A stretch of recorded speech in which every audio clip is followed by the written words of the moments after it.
Sir ಎಲ್ಲರೂ ಹೇಳ್ತಾ ಇದ್ದಾರೆ, ಮಾತಾಡಿರೋದು ನಂದೇ ವಯಸ್ಸು ಸರ್, ನಾನು ಇಲ್ಲ ಅಂತ ನಾನು ಹೇಳ್ತಿಲ್ಲ, ಆದರೆ ನನಗೆ ಪ್ರಜ್ಞೆ ಇಲ್ಲ.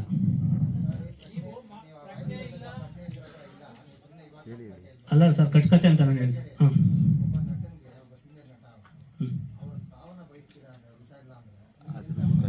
ಸರ್, ನನ್ನ ಮನಸ್ಥಿತಿ ನಾನು ಅಲ್ಲ ಸರ್, ನನ್ನ ಮನಸ್ಸಿಗೆ ನನಗೆ ಇವಾಗಲೂ ನಾನು ಇದೇ ಪಶ್ಚಾತ್ತಾಪ ಪಡ್ತಿರೋದು. ನಾನು ಅವತ್ತಿಂದ 1% ನಾನು ಇದೇನೂ ಮಾಡಿಲ್ಲ ಸರ್. ಹಿಂಗೆ ನನ್ನ ಬಯಲು ಬಂತು ಈ ಥರ ಇಲ್ಲ, ನಾನು ಪಶ್ಚಾತ್ತಾಪ ಪಡಲಿಲ್ಲ ಅಂದರೆ ಸರ್ ಕುಡಿದು ಮಾತಾಡಲ್ಲ. ಆ 4 ಗೋಡೆ ಮಧ್ಯೆ ಏನಾಯಿತು ಅಂತ ನಮ್ಮ 3 ಜನಕ್ಕೆ ಅಷ್ಟೇ ಗೊತ್ತಿರ ಸರ್, ಹೊರಗಡೆ ಏನೂ ಗೊತ್ತಾಗಿರಲ್ಲ.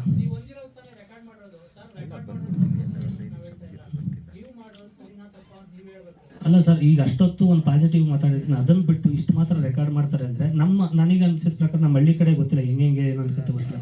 ನೀನು ತಾಕತ್ತಿರೋ ಬೈ ಅನ್ಬೋದು ಏನನ್ನೋದು ನನಗೆ ಗೊತ್ತಿಲ್ಲ. ನನಗಂತೂ 100% 10 ಗಂಟೆ ಆದಮೇಲೆ ಬೆಳಗ್ಗೆ 10:30 ಗಂಟೆ ನನಗೆ ಇನ್ನೂ ಭಯ ಇರೋದೇನೆಂದರೆ ಬೇರೆ ಏನಾರ ವೀಡಿಯೋ ಮಾಡ್ಕೊಂಡೋದ್ರೂ ಇನ್ನೂ ಭಯ ಇದೆ ನನಗೆ. ಅಷ್ಟೆಲ್ಲ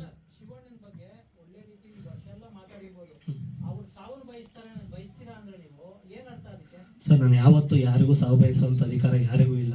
ನಾನು ಹಂಗೇನಾದರೂ ಪ್ರಜ್ಞೆ ಇದ್ದು ಉದ್ದೇಶಪೂರ್ವಕವಾಗಿ ಏನಾದರೂ ಮಾತಾಡಿದ್ದಿದ್ರೆ ನಾನು ಸ್ಟೇ ತರೋದೋ ಇಲ್ಲ ಆಡಿಯೋ ಡಿಲೀಟ್ ಮಾಡಿಸೋದೋ ಏನೋ ಒಂದು ಮಾಡ್ತಾಯಿದ್ದೆ ಸರ್. ಅಷ್ಟು ಪ್ರಜ್ಞೆ ಇತ್ತು ನನ್ನ ಮನಸ್ಸಿಂದ ಹೇಳಿದಿದ್ರೆ. ಇದು ಮನಸ್ಸಿಂದ ಹೇಳಿಲ್ದಿರೋದಕ್ಕೆ ನಾನು ಸುಮ್ಮನಾಗಿದ್ದು, ಬಿಡು ಅದೆಲ್ಲ ಇರಲ್ಲ, ನಾನು ಮಾತಾಡೋಕ್ಕೆ ಚಾನ್ಸೇ ಇಲ್ಲ ಅಂತ ನಾನು ಆ ಒಂದು ಧೈರ್ಯದಲ್ಲೇ ನಾನು ಸಿನಿಮಾ ಆರಾಮಾಗಿ ಪ್ರಮೋಷನ್ ಮಾಡ್ಕೊಂಡಿದ್ದೆ. ಪ್ರಮೋಷನಿಗೆ ಪ್ರತಿಯೊಂದು ಟೈಮಲ್ಲೂ ಫೋನ್ ಮಾಡಿ ಟಾರ್ಚರ್ ಕೊಟ್ಟವ್ರೆ, ಹಂಗಿದೆ ಹಿಂಗಿದೆ, ಊರಲ್ಲಿ ತುಂಬ ಕನ್ಫ್ಯೂಸ್ ಮಾಡಿದರು ಸರ್. ನಾನು ಆ ಥರ ಕುಡ್ಕೊಲ್ವಲ್ಲ ಸರ್, ನಾನು ಕುಡಿದು ಇಲ್ಲ, 3 ವರ್ಷ ಫುಲ್ಲು ಡಯಟಲ್ಲಿ ಇದ್ದೀನಿ. ಯಾರನ್ನಾದರೂ ಕೇಳ್ಕೊಬನ್ನಿ ನಮ್ಮ ಫ್ರೆಂಡ್ ಸರ್ಕಲಲ್ಲಿ.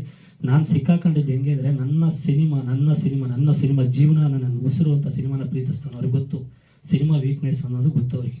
ಆ ವೀಕ್ನೆಸ್ ಇಟ್ಕೊಂಡು ರಿಲೀಸ್ ಡೇಟ್ ಹತ್ರ ಬಂದಂಗೆ ಸುಮಾರು ಬ್ಲ್ಯಾಕ್ ಮೇಲ್ ಮಾಡ್ಕೊಂಡಿದ್ದಾರೆ. ನನ್ನ ಕಂಪ್ಲೇಂಟ್ ಕೊಟ್ಟಿದ್ರೆ ತುಂಬ ಚೆನ್ನಾಗಿರೋದು, ಬಟ್ ಕೊಟ್ಟಿದ್ರೆ ಸಿನಿಮಾ ಪ್ರಚಾರಕ್ಕೆ ಗಿಮಿಕ್ ಅಂತಾರೆ ಅನ್ನೋ ಉದ್ದೇಶಕ್ಕೆ ನಾನು ಏನೂ ಕೊಟ್ಟಿಲ್ಲ. ಹಾಗಾಗಿ ಪಶ್ಚಾತ್ತಾಪ ಡೈಲಿ ಪಡ್ತಾನೇ ಇದ್ದೀನಿ. ಈಗ ಇವರಿಗೆ ಧ್ರುವಣ್ಣವರಿಗೆ ಬಂದ ತಕ್ಷಣ ನಾನು 2-3 ದಿವಸ ಆದಮೇಲೆ ನಾನು ಹಂಗೇನಾದ್ರು ಉದ್ದೇಶಪೂರ್ವಕವಾಗಿ ಮಾತಾಡಿದರೆ ರಿಲೀಸ್ ಆದಮೇಲೆ ನಾನು ಊರಿಗೆ ಎಲ್ಲರೂ ಹೋಗ್ಬಿಟ್ಟು ಕಣ್ಣಿಗೆ ಕಾಣಂಗಿಲ್ಲ ಇದ್ಬಿಡ್ತಿದ್ದೆ. ಪಶ್ಚಾತ್ತಾಪ ಯಾಕೆ ಪಡ್ತಾ ಇದ್ದೀನಿ ಅಂದರೆ ಇಷ್ಟು ವರ್ಷ ಜರ್ನಿ, ಒಂದು 16-17 ವರ್ಷದ ಮೇಲೆ ಆಯಿತು ಜೂನಿಯರ್ ಆರ್ಟಿಸ್ಟ್ಗಳಾಗಿ ಮಾಡಿ, ಕೃಷಿಯಿಂದ ಬಂದು ಆರ್ಕೆಸ್ಟ್ರಾಗಳಲ್ಲಿ ಸುಮಾರು ಸ್ಟೇಜ್ಗಳು ಹಂಚ್ಕೊಂಡು ಆರ್ಕೆಸ್ಟ್ರಾ ಈವೆಂಟ್ಗಳು ಮಾಡ್ಕೊಂಡು ಸುಮಾರು ನಮ್ಮ ಟೀಮವ್ರಿಗೆ ಎಷ್ಟೋ ಜನಕ್ಕೆ ನಾನು ಕೆಲಸಗಳು ಕೊಟ್ಟಿದ್ದೀನಿ ಆರ್ಕೆಸ್ಟ್ರಾಗಳು ಮಾಡ್ಕೊಂಡು. ಇಷ್ಟೆಲ್ಲ ಮಾಡಿದವನು ನನ್ನ ಗುಂಡಿನ ನಾನು ತೋಡ್ಕೊತೀನಿ ಸರ್. ನನಗೆ ಇನ್ನೂ ಸಿನಿಮಾಗಳು ಮಾಡಬೇಕು ಅನ್ನೋ ಒಂದು ಜಾಸ್ತಿ ಇದೆ ನನಗೆ.